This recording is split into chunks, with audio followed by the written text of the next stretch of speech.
Āwhitu Landcare has been out here for over 30 years, I believe.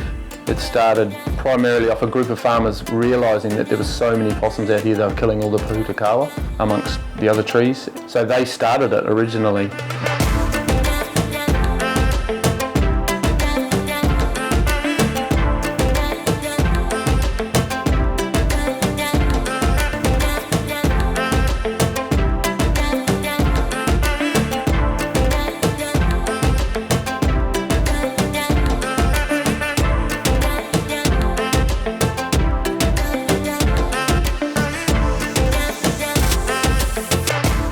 Kia ora, my name's Nicky Reynold. I work here at Landcare as a team leader for the nursery for the Te Korowai or Papatūānuku project. This is a partnership between Auckland Council, Ngāti Te Ata, the local iwi and Landcare. The funding for this project came about as part of the Billion Trees project. So we're funded from MPI and our contract runs from December 2020 through to 2024. And during this time we are contracted to MPI to produce 250,000 trees for the peninsula. This funding's enabled Landcare to make some very big expansions. We now have a propagation area that's just on a year old, and we could also expand the areas of the nursery. The other main things that we could do as a result of this funding was to employ more people. So we have 5 local people working here in our nursery, and that was a very big part of the contract, that we employed local people. My name is Linda Jones-Lee.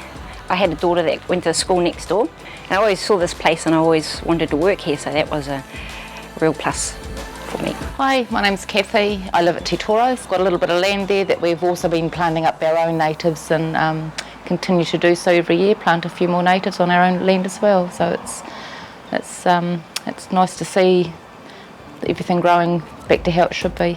I'm Lisa Field from Āwhitu. I'm a trainee. Well, I've been here just over 3 months, and I was a chef beforehand.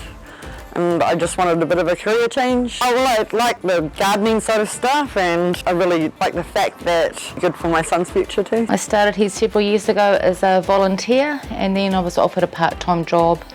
I'm a nursery assistant, studied at MIT. I completed a level 4 and diploma nursery production, horticulture. And I had some lovely friends that recommended me to Sigrid and Nicky, and I'm very fortunate to be here today. I take care of the pests and diseases. I mostly survey the plants and the health, see what's going on with the plants and see how I can fix it. So our main work here is to produce plants for either biodiversity focus areas, including wetlands and streamsides, and we are trying to create connectivity across the peninsula through wildlife corridors. We largely grow primary colonisers. Those are the first plants that come up in revegetation, and so those are the main plants going out. However, we are also growing enrichment or secondary plants that are going in sort of in year 3 or 4. All our trees are eco-sourced from the Āwhitu Ecological District, which runs from Manukau Heads to Maioro. We are fortunate that there are some landowners with quite old bush, and so we've been able to target those old areas of bush to harvest our seed from. And back in the 1980s, there was a lot of QE2 covenants established here at Āwhitu, and we are able to take seed from those very well established bush areas. Clearly we have to get permission from landowners. There's quite a strict guidelines now with pest issues of kauri dieback and myrtle rust evolved. We can only harvest from the trees. There's no harvesting from the ground. So there is quite a high level to go in there and check that the seeds are almost ready, then going in and picking them at the correct time. Seed collection is critical to our whole operation here. It can feel a little bit nerve-wracking in that sort of December through to probably late April. That we are getting sufficient seed to meet our needs. This year we have established a small seed bank just to give ourselves some cheap insurance. Yeah, and so far that's been successful, and we long may that continue.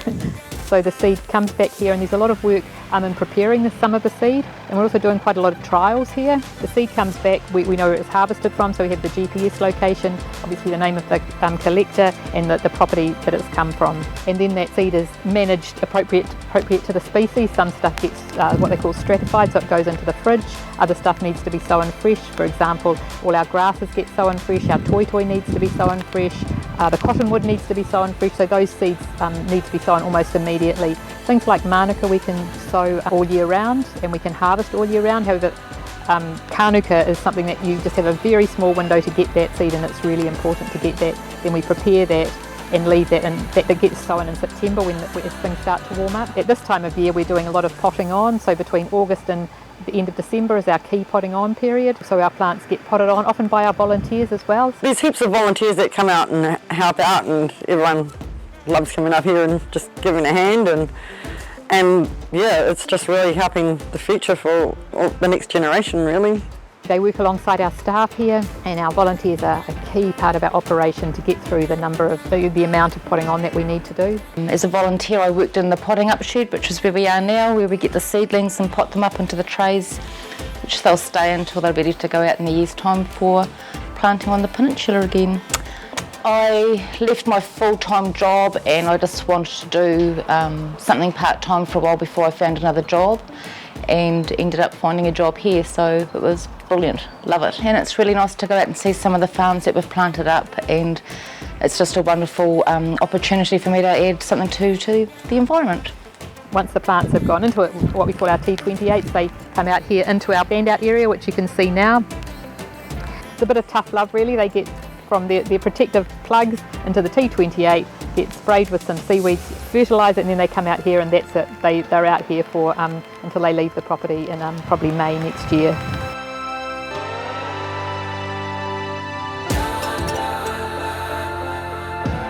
Landowners in general have approached us. Occasionally we've talked to landowners. There was initially a landowner hui at the Pollock, which had about 100 people there, and so we had people who had covenants and BFAs, and that really generated a lot of interest, so people could express their interest, and then we sort of proceeded from there. Hello, I'm Mary Ruthstall. I live on Kauri Road on the Āwhitu Peninsula with my partner Teresa Hill. We bought the property 8.5 years ago, and it was an ex-dairy farm. We were enchanted to buy it by the beautiful site and the quietness of the area, but we hadn't noticed that there were virtually no trees on the property when we bought it, and the fencing was pretty bad too. I think we moved on about the 20th of June, and someone from Landcare told us that there was an application for a subsidy happening by the 30th of June that year. Auckland Council, thank you. So we, as well as moved heaven and earth to put an application in, and actually got subsidy that year to assist us with our first lot of planting from Auckland Council, and Landcare at that stage helped with the planting to develop our first area along the waterway. We then kind of got the bug for riparian planting for protection of the waterways, to help the health of the waterways and to help them going into the sea. For aesthetics, the land was very, very bare and degraded, and the slopes were getting eroded, so it's protecting that. We have stock, so any extra bush areas that we've got are now giving extra protection from the elements, which you will see today can be pretty wild. And so I think we had a 1 year off when we finished that planting of the first area, and then started on the second area 3 or 4 years ago. And now we've just received, and we got funding from that as well, from both Auckland Council and Landcare through their Te Korowai Papatūānuku fund. So we've just received further funding for a third area, which will almost finish off our main waterways, going down to as close to the sea, to the Manukau Harbour as we can get.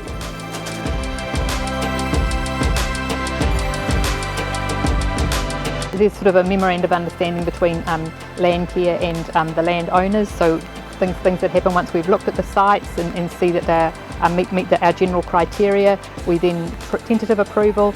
Then generally Kaumātua, George Flavel comes and looks at the site to talk about significant cultural aspects of that particular site, and to make sure that nobody will be compromising any historical or cultural aspects.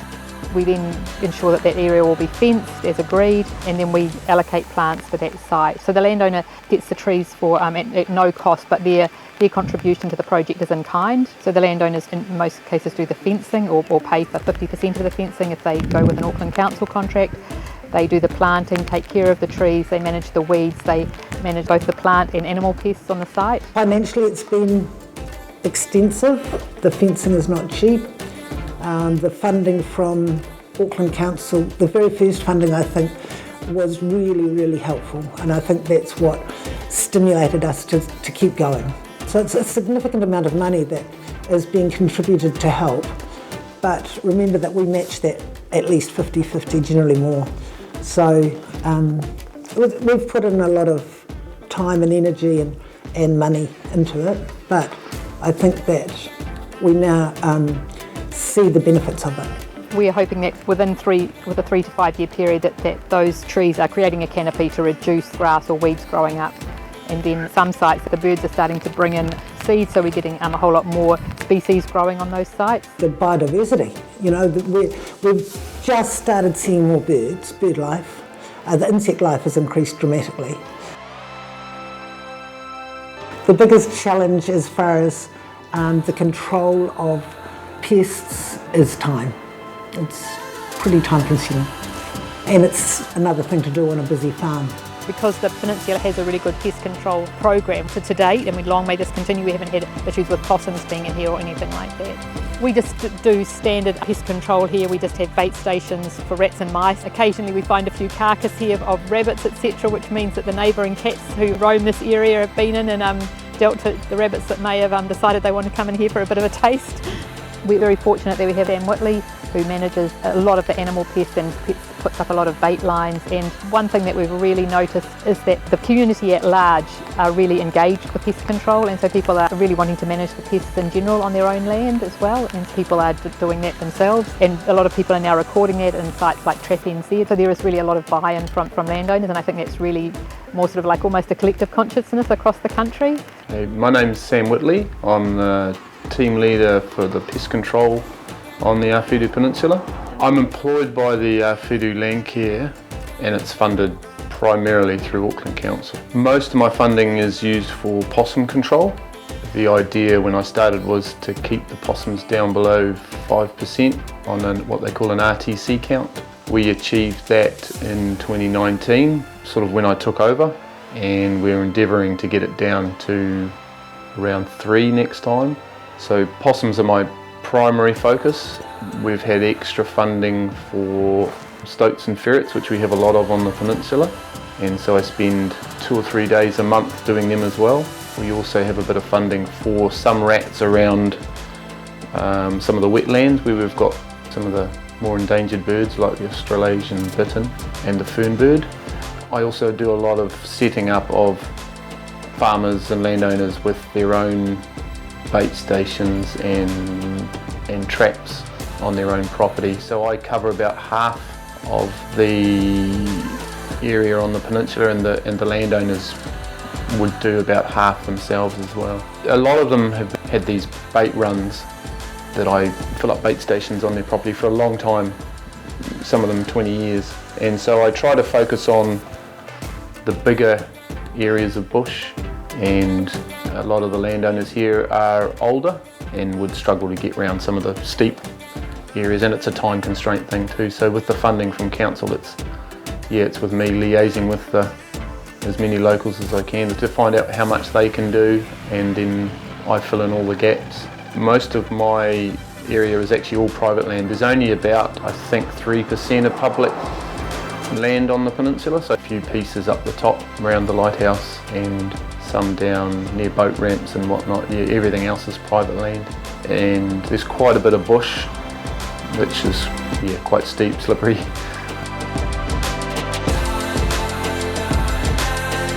Pest control has been something I've done for probably 30 odd years.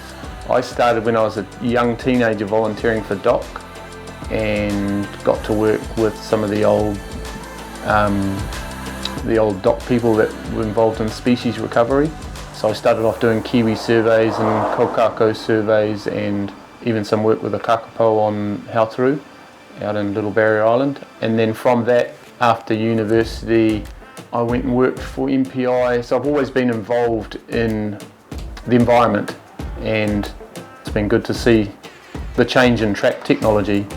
I remember catching rats on Little Barrier, and it was just a funny little snap trap to catch kiori, and now they've got automatic ones and much easier to handle ones that won't get your fingers. And some of the old possum traps, for example, people would be nervous to set.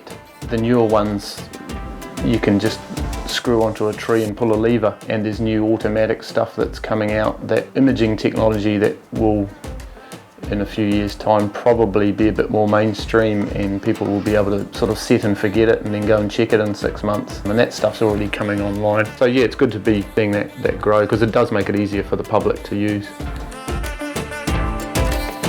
After I left the MPI, after about 13 years, I joined the committee with Āwhitu Landcare because of my science background, and helped them out with developing more strategies and targeting the pests. And then when the previous contractor left, I said that I'd take over. My job's full-time. It was a contract role, but it was pretty much full-time then, and I've kind of grown it to capacity, but we've now got new staff coming and helping me so that we can continue to fill in all those little gaps.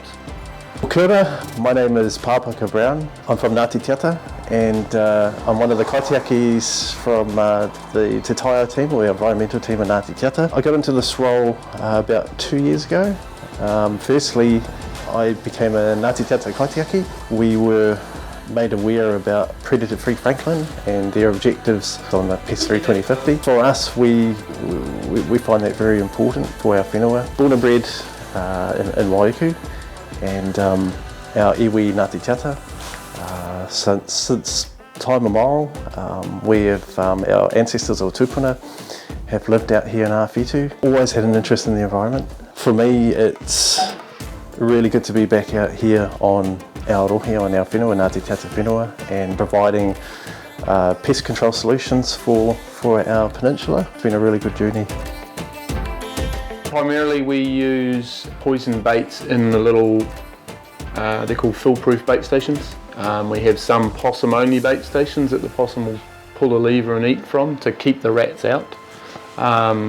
So a lot of our funding goes on that, and I also run a lot of trap lines using sentinel traps, because I can leave those for a week. Because they're a kill trap, I can leave them for a week and go back and check them, and I get quite a high hit rate that way if I'm leaving them in the field for a bit longer.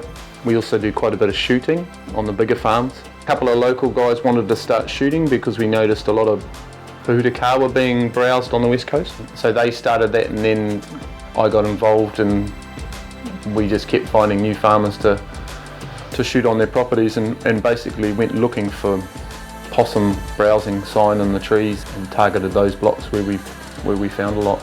It works best on forest edges. There's lots of little pockets of bush that you can walk underneath that are quite clear. It doesn't work so well shooting in the dense bush, you just can't see anything, so I trap through those as opposed to shooting.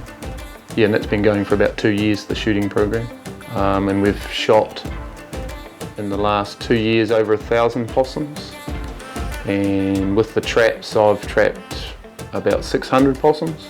Yeah, it's a really good knockdown technique, and then following on from that I'll go in and set up bait stations if the farmer wants me to. I think for us, for Ngāti Te Ata and mana whenua, we wholeheartedly support different pest control methods.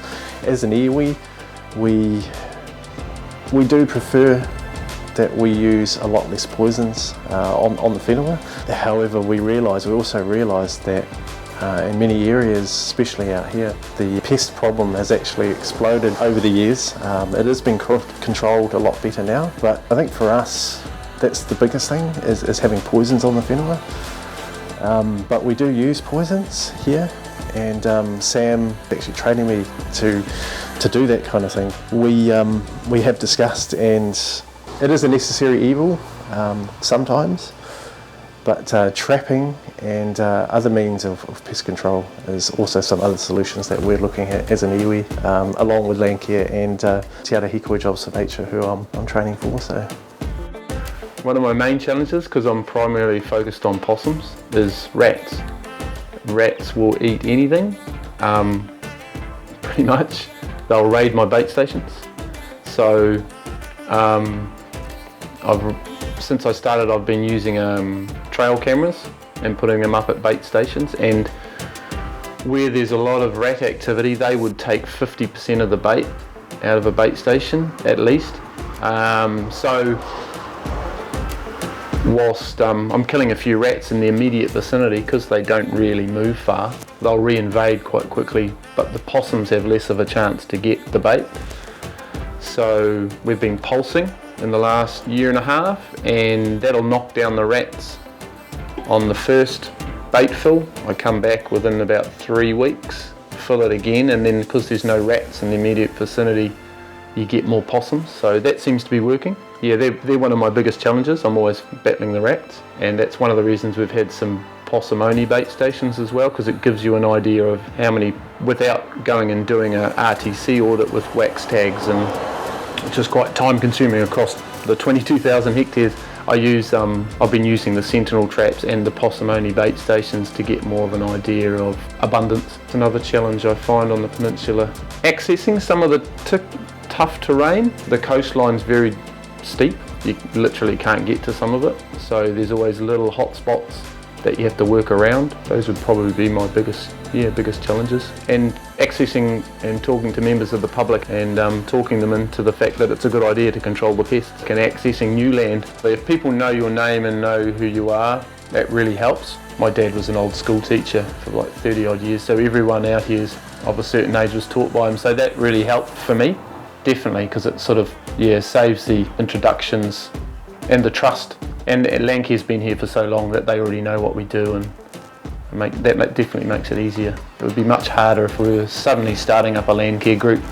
For us, as local iwi and mana whenua here in Ngāti Te Ata, Waikurohi, biodiversity is very important, as well as protecting our biodiversity and providing a more pest-free space. The pests reduce, as you've probably heard, one of the catchphrases recently has been biodiversity, and if you reduce biodiversity, your environment is less resilient in anything from weather extremes to and farming. So it's beneficial for everyone to reduce your pests. They transfer disease. Possums eat a lot of grass. They don't just spend time in the tree. They'll wander across your paddocks and eat your grass. So anything you do to reduce pests improves biodiversity. It helps the rare native species that we have still hanging on out here, and you will lose less pasture to all these browsers.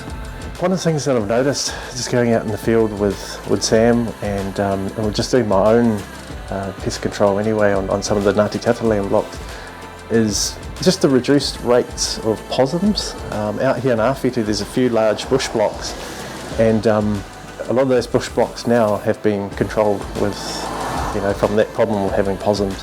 When I first started, we did a block that had hundreds of possums that I caught with my traps, and we recently went back and we didn't see one with a spotlight. So that was using the methodology of trapping and shooting, then me putting up a whole lot of bait stations, and now the bait take is minimal from some of those bait stations. And when we spotlighted, we didn't see a possum. So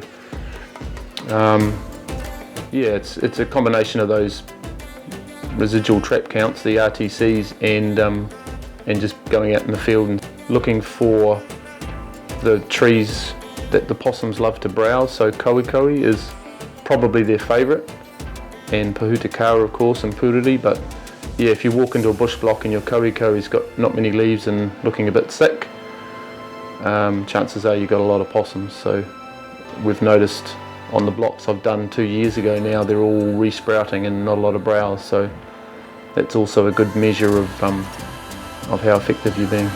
Still have a lot of problems with mustelids and all those kind of things, but we're slowly getting on top of it, and the control measures that we've got in place, or that Āwhitu Landcare have in place, as well as Jobs for Nature, Te Ara Hikoi, have been pretty good. If you want to get involved in making a difference for our biodiversity, as well as revegetation and recreating the landscapes that were here many years ago. Come into Āwhitu Landcare, have a chat, basically they'll steer you in the right direction. Landcare is really kind of, I guess, we'd like to hope that we're a sort of a bit of a touchstone for newcomers to the area to be able to give them a bit of assistance with their projects on their land.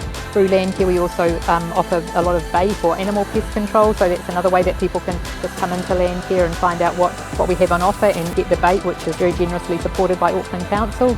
We're looking forward to carrying on that mahi, that good mahi, and eventually getting rid of all the pests and cutting off our peninsula and making a certain part of the Āwhitu Peninsula completely pest free.